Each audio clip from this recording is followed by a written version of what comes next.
Welcome to the Hearts Entwined podcast. In this podcast, we'll be having discussions around the secrets which attract lasting, healthy, fulfilling relationships, creating a healthy mindset, and what women should know and understand about men. Introducing your host, Lyn Smith, the Queen of Hearts, relationship expert, trainer, speaker, and best-selling author of the Cupid's Bow technique. Lyn's mission is to have a positive impact in reducing divorce, domestic violence, and suicide. Welcome to the Hearts Entwined podcast. This is your host, Lyn Smith, the Queen of Hearts.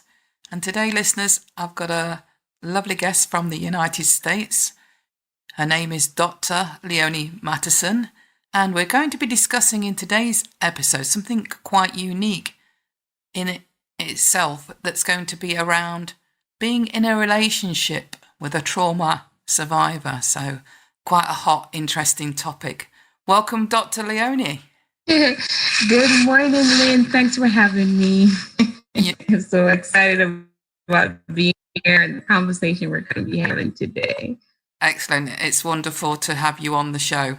So, Dr. Leonie, this is a really unusual topic for me to get into, specifically with another expert around something I'm quite aware of and quite familiar with, and share my own thoughts and feelings around in early episodes. So being in a relationship with a trauma survivor, why is that, do you think, something that you've really got interested in and want to talk about? Well, thank you for asking. Well, I've been transformed. I've experienced significant healing from past traumatic injuries surrounding sexual, emotional, physical, and spiritual abuse. It has been a journey. It has been a very long journey, to be exact. And now I'm at this juncture in my life, and my kids will tell you, if they were here close by, they'll say, Mom needs to move on now. So I'm at this juncture in my life where I'm ready to share my love. I'm not looking for love. I'm ready to share my love in a healthy, and I want to be in a healthy relationship.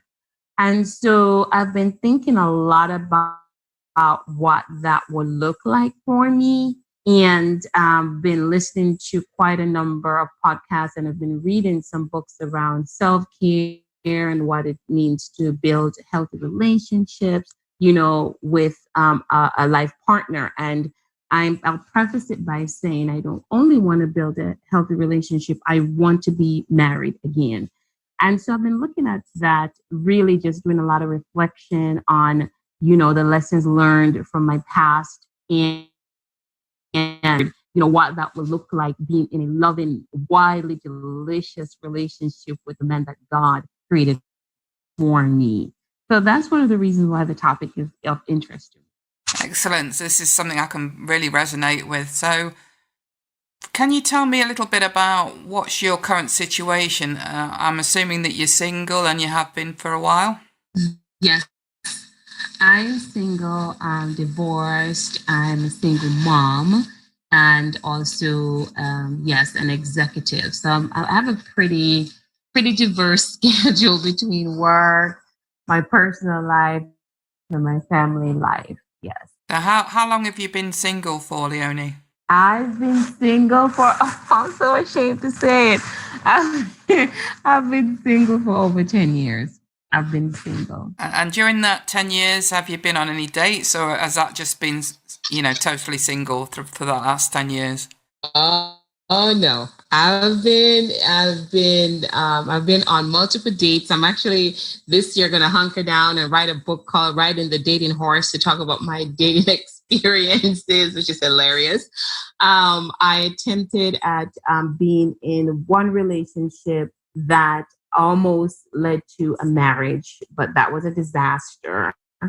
And so, I've dated, I've met some really wonderful men, but at the time I didn't realize that I needed to be healed. I needed to really let go of the pain that was surrounding my past in order to build a relationship. Yeah. And what sort of coping strategies did you put in place for yourself to help you on your healing journey? Because I think, any listeners that can relate to being survivors of trauma would be interested in a little bit about you and what you're comfortable with sharing around that.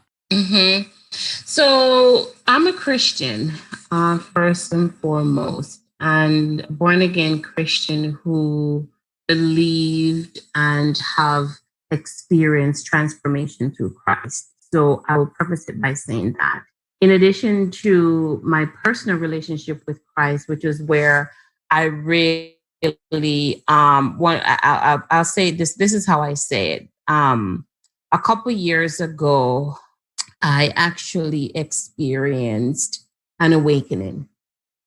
I knew in my heart I was ready for something different. I didn't know what it would look like, but I knew in my heart that I was just so tired of living the same old stories. And I felt like my life was going around in a circle. And there was a dissonance between what I truly believed in my heart, the life I was created to live, and the life I was living. Mm-hmm. So I became awakened to something that stirred my soul, and it was so profound. And that was the urge to, one, stop abuse against women, and two, to truly live true freedom and this abundant life that I believe that Jesus Christ came and kind of left the recipe for how we ought to live it. And in the face of ridicule, I truly permitted myself, Lyn, to face my traumatic past. I learned skills to step into my power. And I got fierce about challenging the way I was treated, and also learned how to release guilt, shame, and the pain from my past. And some of the skills that I'll talk about and share with you today really has to do with how to cope with what we call post-traumatic stress disorders that's caused by, whether you've witnessed trauma or you were a part of a frightening or shocking event. Because the reality is that when we hold on to those traumatic injuries, they affect and infect our daily lives and productivity. And so I have gone through therapy. I have gone through coaching, mentorship. When I tell you it took an army to really help me to recover, it truly did take an army.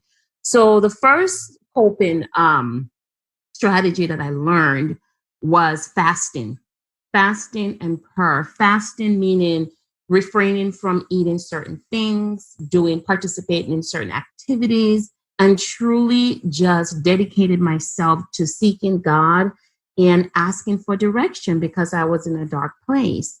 And so it involved reading the Bible. It involved a lot of listening. You can call it meditation if we want to, but really pausing long enough to listen.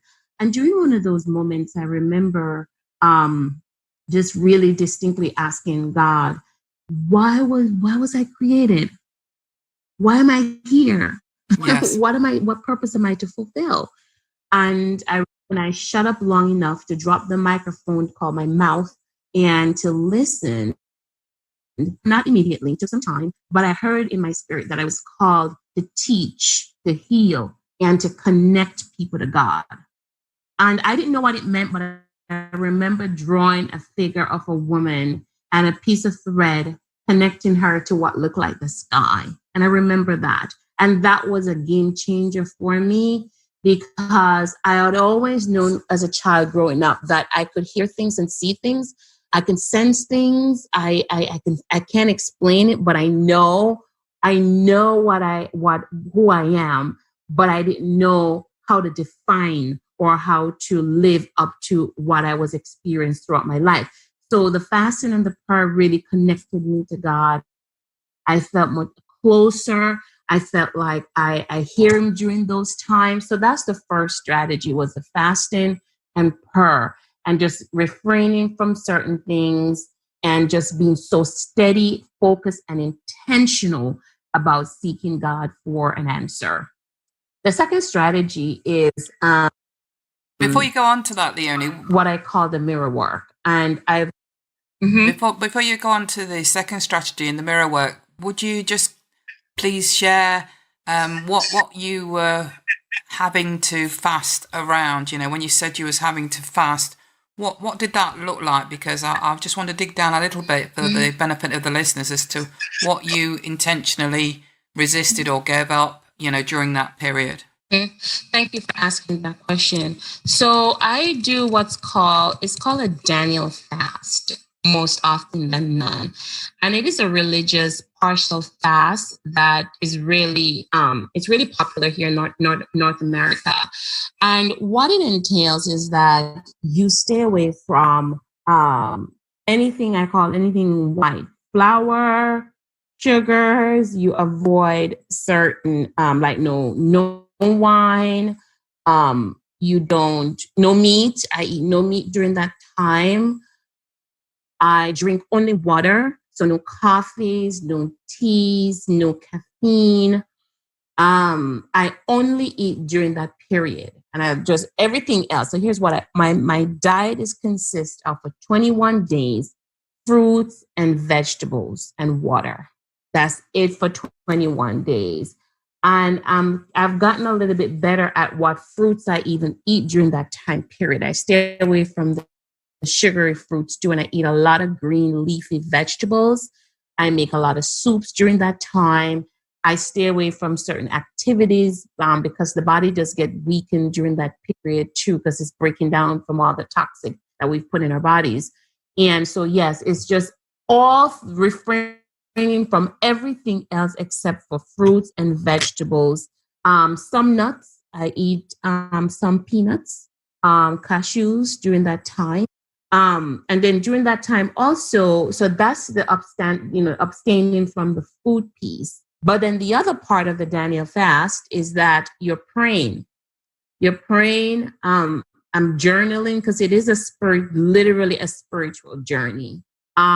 During the Daniel fast, also the other thing I will add to that I do eat during the fast, I do eat potatoes as well. So I do have potatoes and have some yams if you want to, depending on your diet, how you choose to diversify your meals. But I will say that. So fruits and vegetables, but not all fruits and vegetables, some. And then whole grains and some legumes. I don't have all of it because I'm a little bit allergic to some things too. And then nuts and seeds. So that's my diet for 21 days. And do you ever repeat that 21-day fast, or is it just a one-off thing that you do? Ask that again. Do you ever repeat the 21-day fast? Is it something you do regularly, or is it just a one-off thing that you did? No, ever since that experience, I fast at least 2 to 3 times a year. Great, thank you. So resisting other things then, other than foods, when you talk about activities, what activities did that require you to refrain from? So I don't do any strenuous gym work like lifting weights. I don't participate in any sports per se. I'll go for a walk, and during the walk is really when I'm praying and seeking God and meditating, and I just want to talk to God and I just want to hear from him. So I'm not focusing on, losing weight. I'm not focusing on tone, and there I'm seeking God for an answer. And I don't want the distraction of food or exercise to get in the way of that. Okay, so moving on to your second strategy then, when you was going on to talk about mirror work, what does that involve? So I love mirror work, and I believe, if I'm not mistaken, it was Louise Hay that came up with this concept. But for me, what that looks like, and I talk about this in my book, which is called The Thread, about during my 21-day spiritual journey, how I learned the art of forgiveness. And in my book, there's a chapter in my book where I talk about, I went through 21 days of just forgiving Leonie. And I would look myself in the mirror and I would actually repeat certain phrases to myself about, not knowing who I was when I was much younger, and the things that I allowed and the things that have happened to me, releasing the pain and the agony and the anger that I was carrying in my body. So I used the mirror to be able to help me to do that. And there's actually, like I said, a chapter in my book, which is, I think, chapter 6 in my book, where I talk about, looking yourself in the eyes and, that gratitude and appreciation for significance as women and the women that God created us to be, and appreciating that, and then not allowing the trauma that we suffered to cause us to believe that we're damaged and that we're no good. So I would look myself in the mirror and stare myself in the eyes and just simply say, Leonie, I love you. I'm proud of you. I appreciate you. You matter. You're significant. You're secure in God. You're royal. You're beautiful. And you have to understand that during one of these fastings that period that I was going through, I had just had a couple months earlier, had surgery. And I remember after the surgery, I wouldn't touch myself. They had found breast lumps, really large lumps in my breast. And I had to undergo the surgery and, I had to get some incisions. And I had these marks and I wouldn't touch myself. I felt damaged. And I remember I got up one morning and I felt in my spirit that I really need to be more appreciative of my body because I'm a mom. And these two breasts were what I used to nurture my children. And so now that they weren't feeling well, how cruel of me to now abandon them. And so I had to look myself in the mirror, and I was naked at this point. And I remember I just started crying and I said, oh my God, how could I abandon myself like this? And I started lotioning myself and just started thanking my organs because God is just this amazing, individual. And our daddy created our bodies so unique. And I just started looking at my features and thanking their work. I was going through a time period where I really needed the affirmations, a reminder to myself that even though I had the scars, it doesn't mean that I wasn't a whole woman. I wasn't complete. It doesn't mean that because I had the incisions, it didn't mean that I was incomplete. I was totally complete, but I had to remind myself of that truth. Oh, that sounds a very powerful exercise to do. Did you have to build up to that, Leonie, or were you able to do that straight away? I mean, what was the process you went through to sort of enable you to start that mirror work? Oh, it took me a long time. Anything you practice becomes strong. No, it took me a long time.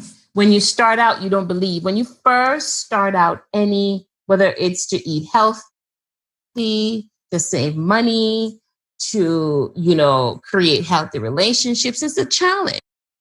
It was a real challenge for me, but I was committed to doing something different so I can get a different result. And so I started out one step at a time. I started out by saying it and not looking in the mirror.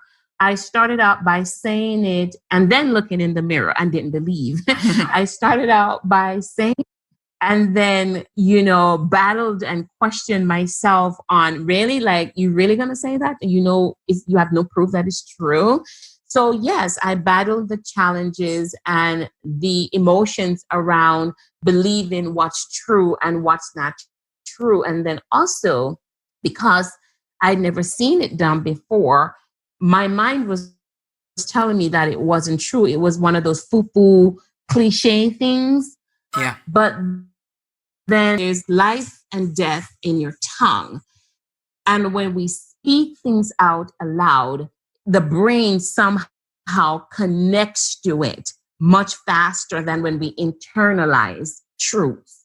Then there's another scripture that I love in the Bible that talks about we have to renew our minds daily.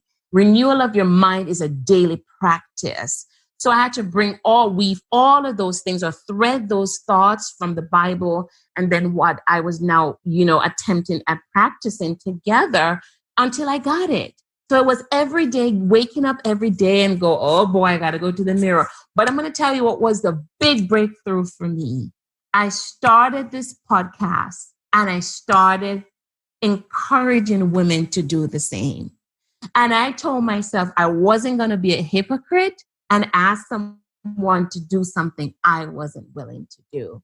So when we share, right? When we share and we radiate goodness, it's amazing how that good comes back to us. Yeah, absolutely. And thank you for sharing, that it wasn't just as straightforward.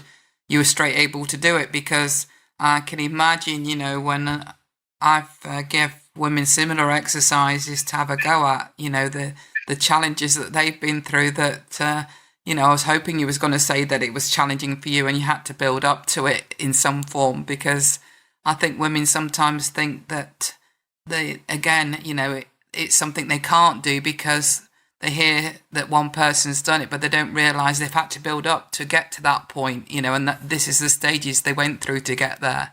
Absolutely. So thank you for asking the question, because you're right. We don't ever want women to think that, oh, it's so easy and we got it overnight. Oh, no. There were days when I hid behind the dresser and said it because I couldn't get myself to look myself in the eyes. That's why I said 21 days. There is a spiritual breakthrough that happens when you dedicate yourself to doing something for 21 days. There's something amazing. I mean, a quantum leap in your spirit when you said, you know what? For the next 21 days, I'm just going to say, Leonie, I love you. Just for 21 days, and practice that. And I'm telling you, it works. So yes, it took a lot of practice. It actually took me recording myself and hearing myself say it. And then the breakthrough was when I started sharing that concept or that practice with others.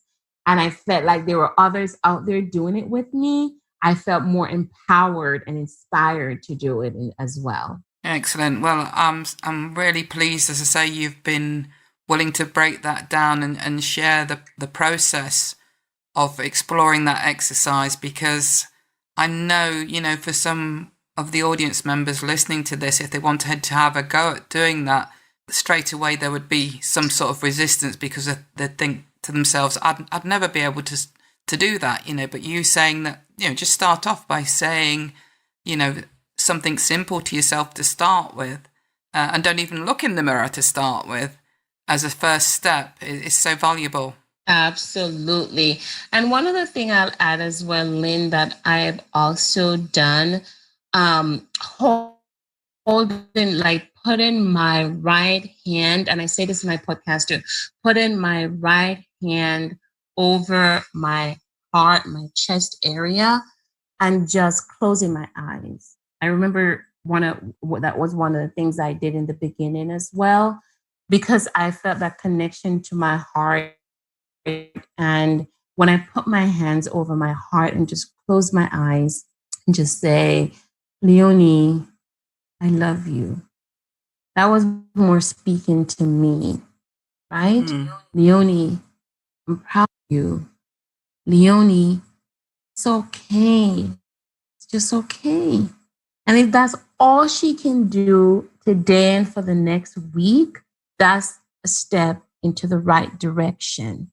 And then the next week, you might put both hands over your heart and just say, just take a deep breath and just breathe in the truth that you're trying. I'm trying. Not there yet, but I'm trying today. I'm going to try. Leonie, you're amazing. Leonie, you're significant. And so I want that women listening to us, just take it one step at a time. And I'm speaking to you as if you were in front of me. Just put your hands over your heart, over your chest area. And if all you can say today is, I'm trying, I'm really trying, and just take a deep breath. And maybe the next day you do both hands. You just put them over your chest area and say, I love you. Whatever your name is, I love you. I think that for some women listening to this, that it might even be, a bit of a challenge for them to actually say the words and maybe feel that it's coming from a genuine place that they actually believe that they do love themselves. But I feel with the practice, you do get there, don't you? Even saying the words, I love myself, or if I was saying it about myself, Lyn, I love you. For some women listening to this, or if there's some guys even listening to this, it might feel as though you're conning yourself because you've got negative feelings around yourself for whatever reason. But eventually, with practice, again, it comes, doesn't it? Absolutely. There is no requirement that you must believe it as first. I'm empowering people to start the journey because there is so much power. And Paul and I talk about how we give our power away. And so if you want to really transform from whatever you've been through, you have to take different steps. You have to let go.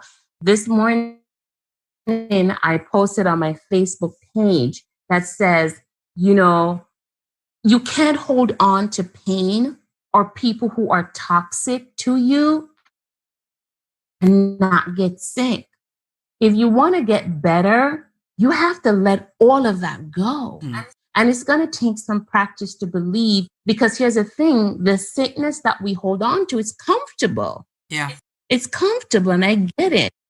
But if we want to get better, because there is tremendous healing power that comes with letting go to repair, letting go to reclaim, letting go to reset, letting go to live this amazing life that we were created to live. I want millions of people listening to us to hear my heart this morning. Yes, it's going to be painful. Yes, transformation is happening all around us. But here's the thing, transformation also, it is painful. Transformation, it feels uncomfortable. Transformation, it will set you free, but you got to make that decision to let go of the things that no longer serve you. Think of it as an itchy sweater, right? Or a tight-fitting shoe. It no longer serves your highest purpose. So whatever it takes, whatever practice we have to, embrace, just know that in the end, you will be transformed into this beautiful butterfly that radiates love, peace, and joy. Yeah, I actually understand that, and do know that, that if people want to take part in these sorts of exercises, just know that, it will probably mean that you shed tears, but those tears in themselves will be healing tears, won't they, Leonie? Absolutely. Tears of healing, tears of joy, which is necessary because it's cleansing of the soul. It cleanses the soul. Well, on that note, Leonie, thank you so much for sharing what you've shared, about these processes and strategies that you've been through to go and discover your own transformation and your own healing path and journey. Would you be prepared to share with our audience what would be the best contact information if they would like to get in touch with you? Sure. I'm on Facebook at Leonie H. Mattison, and that's LeonieHMattison. I'm also on Instagram at Leonie H. Mattison. You can say hello to me on Twitter at Leonie Mattison. And my website is www.leoniemattison.com. Excellent. And we'll make sure that your details, your social media contact information, and your bio is included in the show notes. So thank you, Leonie. That went so quick. You're welcome. It's been a pleasure to have you on as a guest, and thank you for being so vulnerable and being so courageous with sharing your strategies for your healing recovery journey. You're very welcome. I appreciate it. Thank you for having me. You're very welcome. And there you go, listeners. Until next time, remember that true love starts with opening your hearts. So until next time, goodbye for now. Thanks for listening to the Hearts Entwined podcast. You can follow Lyn via the Facebook group Two Hearts Entwined, or search Lyn Smith, inspirational speaker, at LinkedIn, or email lyn@hearts-entwined.com. That's LYN@hearts-entwined.com. Remember, true love starts with opening our hearts.